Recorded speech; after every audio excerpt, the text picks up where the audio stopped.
When it comes to finance, you look at that circle. There's 3 elements there. Finance is the third one. It's not the first one. It's the third one.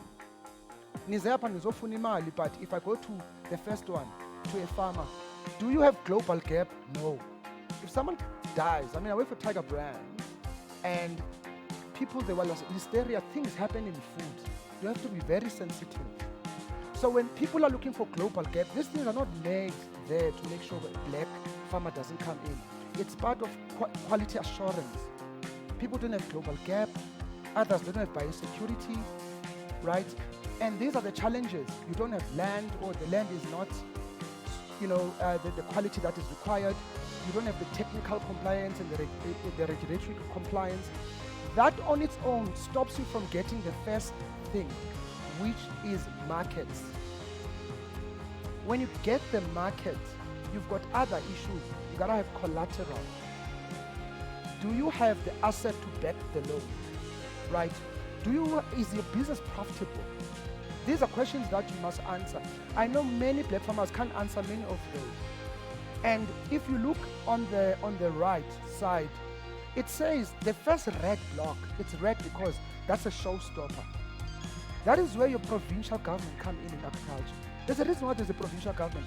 There's a reason provincial government funds in grants is to give you that boost to comply and meet the minimum requirements.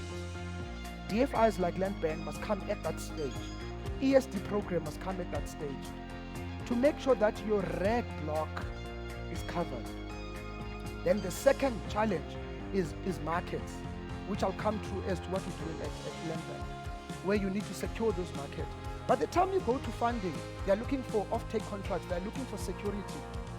They're looking for someone who's skilled, what the expertise is, what the necessary infrastructure to plant and so forth, because they are funding you with the intention of getting the money back, right? So they need to make sure everything is in place. And 9 out of 10, black farmers don't come and ask Uguti, how does an ideal farmer look like? And how do I set myself to be that way? And I can tell you, it's simple, it's straightforward, it's been figured out. Agriculture is one of the oldest industries, right? So you can see that wheel, colleagues. Let's work with the red and come to the green and then come to the white, right? Because you work yourself into making sure you get the financing so that you don't jump at financing, because if financing